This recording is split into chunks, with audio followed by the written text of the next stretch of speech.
A late-night meeting that could redraw the course of the Ukraine war. Behind closed doors in Moscow, Russia's president sits down with American envoys.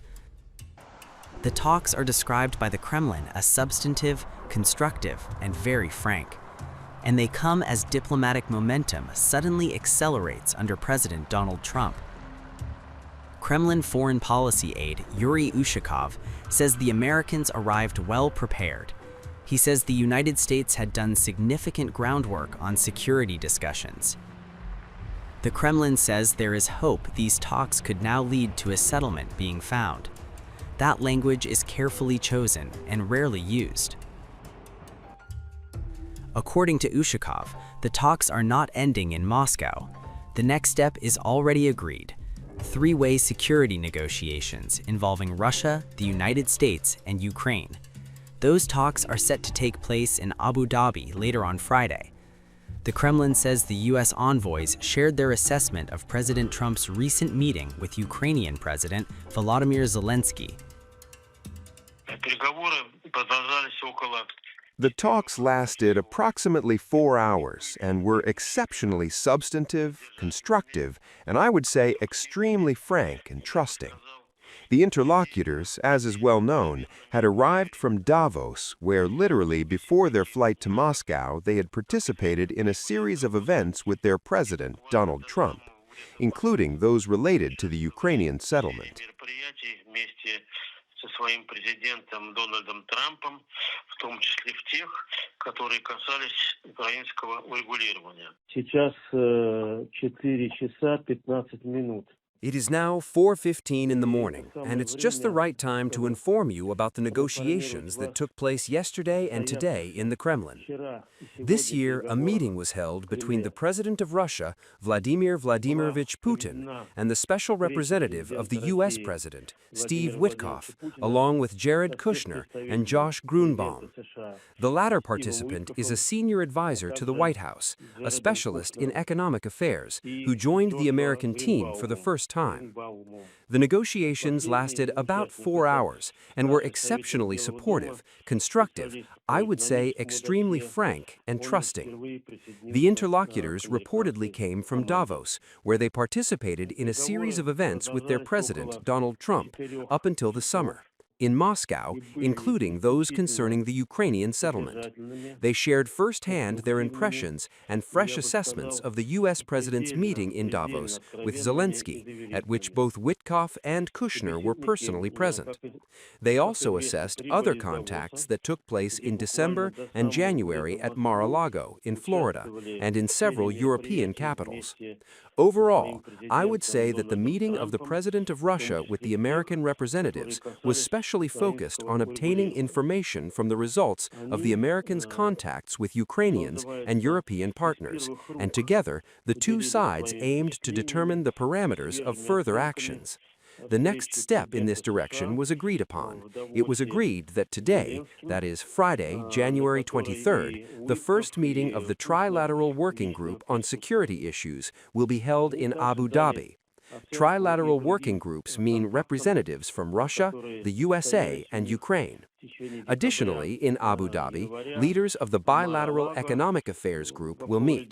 This is a bilateral group, meaning Russia and the USA, Kirill Dmitriev and Steve Witkoff. Our security working group is already formed and will depart for the Emirates in the coming hours. It includes representatives from the Ministry of Defense's leadership, headed by the Chief of the Main Directorate of the General Staff, Admiral Kostyukov. I will say that just now, our delegation received specific instructions from the President of Russia, taking into account all the details of today's conversation with the Americans.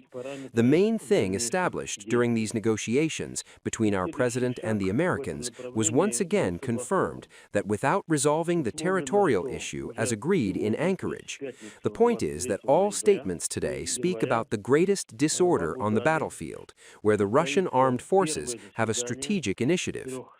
At the Kremlin meeting, the initiatives were also discussed Donald Trump about the creation of the Peace Council, as well as a whole range of regional issues and the situation around Greenland.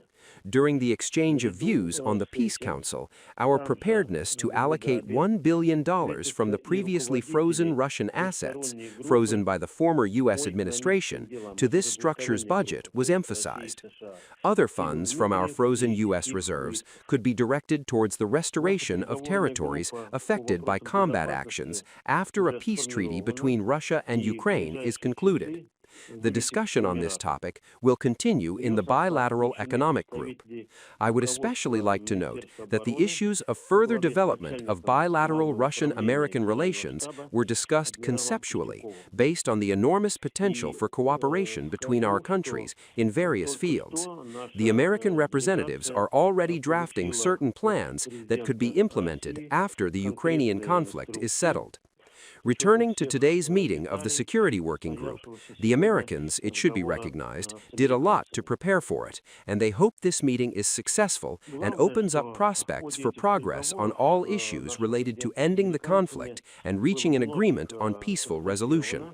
Overall, I repeat once more, the meeting that just concluded in the Kremlin was useful in every sense for both our side and the American side, conditionally at the meeting that the Russian and American sides will maintain close contact with each other in the future, both on Ukrainian issues and on other topics. Мы, как подчеркивал Владимир Путин, искренне заинтересованы в регулировании украинского. Russian envoy Kirill Dmitriev confirms the importance of the meeting, saying President Putin held a serious and meaningful discussion with the American delegation. Dmitriev posts his remarks publicly but offers no further detail. The lack of specifics only heightens the significance. I had a good meeting, but I've had, numerous good meetings with President Zelensky, and it doesn't seem to happen.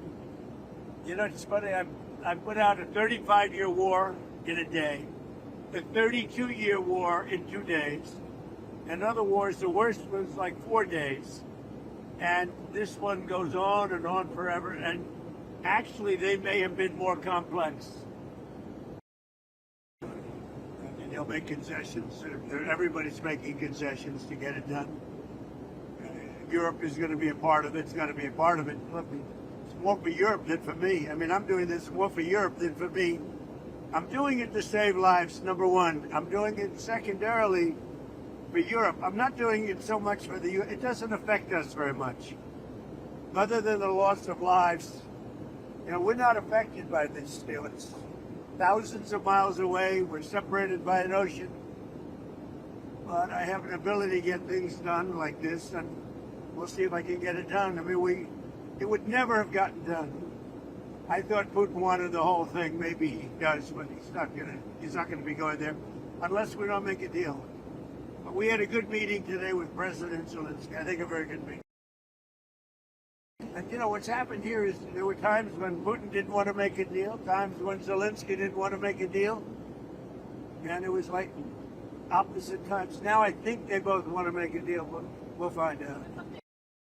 It's pretty tough. It's really tough on the people of Ukraine. I'll tell you this. How they live without heat, where it's 20 degrees below zero. It's very cold.